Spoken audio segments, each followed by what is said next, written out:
بسم اللہ الرحمن الرحیم فصل فی حمل الجنازۃ و دفنها، یہ فصل ہے جنازے کو لے جانے اور اس کو دفن کرنے کے بیان میں۔ حمل کا مطلب ہوتا ہے اٹھانا، لے جانا، ایک جگہ سے دوسری جگہ لے جانا۔ یعنی اس فصل کے اندر جنازے کو قبرستان تک کس طرح لے جائے اس کا بیان ہوگا، اور اس کو کس طرح سے دفن کرے اس کا بیان ہوگا، اور ان سب سے متعلق جو بھی احکام ہیں ان سب کا اس فصل کے اندر بیان ہوگا۔ یسن لحملها اربعۃ رجال،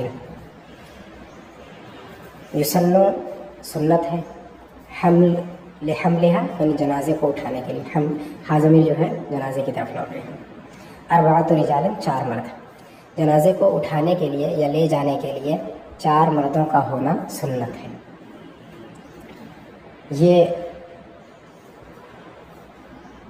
بچوں کے علاوہ کے لیے ہے، اگر بچہ ہے تو اس کے لیے جو سنت ہے وہ یہ ہے کہ ایک شخص اگر ہے تو وہ ایک شخص بھی اپنے ہاتھ میں اٹھا کر کے اسے لے جا سکتا ہے، اور ایک شخص زائد ہے تو لوگ بدلتے رہیں، مطلب یہ کہ کچھ قدم تک یہ لے کر چلے، پھر اس کے بعد دوسرے ہیں، پھر اس کے بعد تیسرے، ایسے ہی لوگ بدلتے رہیں۔ اگر وہ بچہ نہیں ہے تو اس کو لے جانے کے لیے چار مردوں کا ہونا سنت ہے، کہ چار لوگ جو ہے جنازے کو کندھا دیں، اور یہ اس کی تعظیم کے لیے، عام طور پہ جیسے سامان وغیرہ لے جاتے ہیں تو اس کو ایک ہی شخص لے جاتا ہے، لیکن چونکہ انسان اشرف المخلوقات ہے اس کی وجہ سے اس کی تعظیم کے لیے کم از کم چار مردوں کا ہونا اور چار مردوں کا اسے کندھا دینا یہ سنت ہے۔ وَيَنبَغِي حملها 40 خطوة، اور اس کو 40 قدم تک لے کر چلنا چاہیے۔ یہ بھی سنت ہے کہ 40 قدم تک اس کو لے کر کے چلے، ایک شخص جو ہے وہ 40 قدم لے کر جائے، یعنی جو 4 لوگ اس میں لگے ہوئے ہیں ہر شخص کے لیے سنت ہے، 4 مردوں کا ہونا سنت ہے، اور ان چاروں کے لیے اس جنازے کو 40 قدم تک لے کر جانا یہ سنت ہے۔ یبدأ بمقدمها، خطوۃ کا معنی ہوتا ہے قدم، ٹھیک ہے، اور یبدأ بمقدمها الایمن علی یمینہ، ابتدا کرے گا اس کے اگلے حصے سے داہنے کو داہنے پر رکھ کر۔ بدا یبدأ کا معنی ہوتا ہے ابتدا کرنا، مقدم کا معنی ہوتا ہے اگلا حصہ، مؤخر کا معنی ہوتا ہے پچھلا حصہ، بمقدمها یعنی جنازے کا اگلا حصہ، اور ایمن کا معنی بھی دائنا اور یمین کا معنی بھی۔ تو ابتدا کرے گا اس کے اگلے حصے سے، یعنی سر کی طرف سے، جنازے کے سر کی طرف سے شروع کرے گا، سب سے پہلے سر کی طرف کندھا دے گا، اور داہنے حصے کو داہنے کندھے پر، یعنی جنازے کے داہنے کو اپنے داہنے کندھے پر رکھے گا، ٹھیک ہے۔ تو سب سے پہلے جو ابتدا یعنی 40 قدموں سے جو لے کر کے چلنا ہے، اس میں اس کے لیے سنت یہ ہے کہ سب سے پہلے سر کی طرف سے شروع کریں، اور سر کی طرف سے بھی داہنے کو اپنے داہنے کندھے پر رکھیں، یعنی اس کے داہنے حصے کو، داہنے مونڈے کو اپنے داہنے مونڈے پر رکھیں، ٹھیک ہے، اور 10 قدم چلے، پھر اس کے بعد پھر پیر کی طرف آئے، داہنے پیر کی طرف، پھر 10 قدم چلے، پھر اس کے بعد سر کی طرف بائیں مونڈے کی طرف آئے، پھر 10 قدم چلے، پھر اس کے بعد بائیں پیر کی طرف، اور پھر 10 قدم اس طرح لے کر کے چلے، تو اس طرح 40 قدم ہو جائیں گے۔ اسی کو کہہ رہے ہیں کہ یبدأ بمقدمها الایمن علی یمینہ، جنازے کے اگلے حصے سے یعنی سر کی طرف سے شروعات کریں، داہنے کو داہنے پر رکھ کر، وَيَمِينُهَا مَا كَانَ جَهَتُ يَسَارِ الْحَامِلِ، جہت کا معنی ہوتا ہے طرف، سمت، اور یسار کا مطلب بھی یسار کا مطلب بایاں ہوتا ہے، حامل کا مطلب وہی لے جانے والا، اٹھانے والا۔ تو کہہ رہے ہیں وَيَمِينُهَا، اور جنازے کا داہنا وہ ہوگا جو اٹھانے والے کا بایاں ہوگا، یعنی اٹھانے والے کے بائیں جانب ہوگا، یہ کہتے ہیں جنازے کا داہنا اٹھانے والے کے بائیں جانب ہوگا۔ مطلب یہ ہے کہ چونکہ جنازہ جب جنازے کو اس میں لٹایا جاتا ہے، جس تختے یا جس چیز پر بھی اس کو لے کر جا رہے ہیں، تو اس کی پیٹھ جو ہوتی ہے وہ نیچے کی طرف ہوتی ہے اور منہ جو ہوتا ہے وہ آسمان کی طرف ہوتا ہے، یعنی چت لٹاتے ہیں اسے. تو اس کا جو دایاں اور بایاں ہوگا یہ اس لے چلنے والے کے دائیں بائیں کے برخلاف ہے، کیونکہ اس کی پیٹھ جو ہوتی ہے وہ پیچھے کی طرف ہوتی ہے. اگر وہ اسی طرح لیٹ جائے تو اس کی پیٹھ آسمان کی طرف ہوگی. ٹھیک ہے، تو اسی وجہ سے جو جنازے کا دایاں ہوگا وہ اس کا بایاں ہوگا، اور جو اس کا دایاں ہوگا وہ جنازے کا بایاں ہوگا. ٹھیک ہے، تو وہی کہہ رہے ہیں کہ جب اس کے داہنے کو یعنی جنازے کے داہنے کو وہ اٹھائے گا تو اس کا خیال رکھے گا کہ وہ اپنے داہنے کندھے پر ہی رکھے، بائیں پر نہیں رکھے گا. وہی اسی وجہ سے انہوں نے بیان کر دیا کہ اس کا جو دایاں ہوگا یہ اس کے لیے بایاں ہوگا، یعنی دونوں کے دائیں بائیں میں اختلاف ہوگا. یہ تو سب سے پہلے شروعات کرے گا سر کے داہنے حصے کی طرف سے. اس کے بعد کہہ رہے ہیں ثم مؤخرها الایمن علیہ، پھر اس کے بعد اس کے پچھلے حصے کی طرف، مؤخر یعنی پچھلے حصے کی طرف، آیتی کی جانب، پیر کی جانب کے داہنے کو اپنے داہنے پر رکھ کر ابتدا کرے گا، مطلب رکھے گا. اس کے بعد یعنی سر کی طرف داہنے حصے کو اپنے داہنے کندھے پر رکھ لیا، 10 قدم چلا، پھر اس کے بعد پیچھے آ جائے سر کی طرف، پیر کی طرف، اور داہنے پیر کو اپنے داہنے کندھے پر رکھے. ٹھیک ہے، ثم مقدمہ الایسر علی یسارہ، پھر اس کے بعد اگلے حصے کی طرف جائے، یعنی بائیں منڈے کو اپنے بائیں منڈے پر رکھے، بائیں کندھے کو اس کے جنازے کے بائیں کندھے کو اپنے بائیں کندھے پر رکھے. ٹھیک ہے، یعنی سر کے بائیں طرف کا جو حصہ ہے اس کو اپنے بائیں کندھے پر رکھ کر اور پھر وہاں سے 10 قدم پھر چلے. ثم یختم بالایسر علیہ، ختم یختم کا مطلب ختم کرنا، ایسر کا مطلب بھی ہوتا ہے بایاں. پھر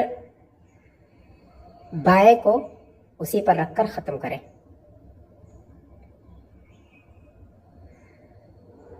ٹھیک ہے، یعنی یہ کہ اس سے پہلے جس کا ذکر تھا وہ اگلے حصے کے بائیں طرف کا ذکر تھا. اس میں کہہ رہے ہیں ثم یختم بالایسر علیہ، یعنی پھر بائیں پیر کو اپنے بائیں کندھے پر رکھ کر کے، یعنی پیر کی جانب کے حصے کو، بائیں پیر کی جانب کے حصے کو اپنے بائیں کندھے پر رکھ کر کے پھر اس پر ختم کر دیں 10 قدم چل کر کے. یہ سب سنت ہے. اللہ کے رسول صلی اللہ علیہ وسلم نے ارشاد فرمایا ہے کہ جو جنازے کو 40 قدم لے کر چلتا ہے اس کے 40 کبیرہ گناہ معاف فرما دیے جاتے ہیں. وَيَسْتَحِبُّ الْإِسْرَاعُ بِهَا بِلَا خَبَبٍ، استحب مانا مستحب ہونا، اسراع کا مطلب ہوتا ہے تیزی سے چلنا، اور خبب کا معنی ہوتا ہے اتنی تیزی سے چلنا کہ اس میں جھٹکے لگے. ٹھیک ہے، تو وَيَسْتَحِبُّ الْإِسْرَاعُ بِهَا، جنازے کو لے جانے میں جلدی کرنا مستحب ہے، تیزی سے چلنا مستحب ہے، بلا خبب، لیکن اتنی تیزی سے نہیں کہ اس میں جھٹکے لگے، یعنی بغیر جھٹکوں کے اتنی تیزی سے نہ چلے کہ اس میں جھٹکے لگے لے چلنے میں. تو جنازے کو لے جانے میں تیزی سے چلنا یہ مستحب ہے، لیکن اتنی تیزی سے بھی نہیں کہ اس میں جھٹکے لگے، یعنی اعتدال میانہ جو رفتار ہے اس پر، بہت ہلکے بھی نہ چلے اور بہت زیادہ تیز بھی نہ چلے کہ اس میں جھٹکے لگے، بلکہ درمیانہ تیزی سے جلتے ہیں اس کا اوسط درجہ جو ہے اس کو اختیار کریں. وَهُوَ مَا يُؤَدِّي إِلَىٰ اضْطِرَابِ الْمَيِّتِ، خبب کی تعریف کر رہے ہیں کہ خبب کیا ہے. یؤدی اس کا مطلب ہوتا ہے لے جانا، کسی کی طرف بلانا. یہ سب اضطراب کا مطلب ہوتا ہے کشمکش میں پڑنا، دائیں بائیں ہونا، ہلنا ڈلنا. یہ سب وہ کہہ رہے ہیں کہ خبب کیا ہے. خبب کہہ رہے ہیں خبب یہ وہ چیز ہے جو میت کے اضطراب کی طرف لے جائے، یعنی میت کے ہلنے ڈلنے اور اس کے دائیں بائیں ہونے کی طرف لے جائے، مضطرب ہونے کی طرف لے جائے. مطلب یہ ہے کہ خبب کی وجہ سے، خبب وہ چال ہے جس میں اس طرح جھٹکے لگے کہ میت جو ہے وہ بہت زیادہ ہلے ڈلے اور دائیں بائیں ہو اور مضطرب ہو جائے. یہ تو اتنی تیزی سے نہ چلے. والمشی خلفها افضل من المشی امامها كفضل صلاة الفرض علی النفل. المشی کا معنی ہوتا ہے چلنا، خلف کا مطلب ہوتا ہے پیچھے، اور امام کا مطلب ہوتا ہے سامنے آگے. فضل کا مطلب فضیلت. اور جنازے کے پیچھے چلنا اس کے سامنے اس کے آگے چلنے سے ایسے ہی افضل ہے جس طرح نفل نماز پر فرض نماز. والمشی خلفها افضل من المشی امامها. جنازے کے پیچھے چلنا جنازے کے آگے چلنے سے افضل ہے. کفضل صلاۃ الفرض علی النفل. اسی طرح جس طرح نفل پر فرض نماز افضل ہے. یعنی جنازے کے پیچھے چلنا یہ زیادہ افضل ہے برخلاف آگے چلنے کے. اور یہ فضیلت یہ کوئی عام فضیلت نہیں بلکہ یہ اسی طرح ہے جس طرح فرض نماز کو نفل نماز پر فضیلت ہے.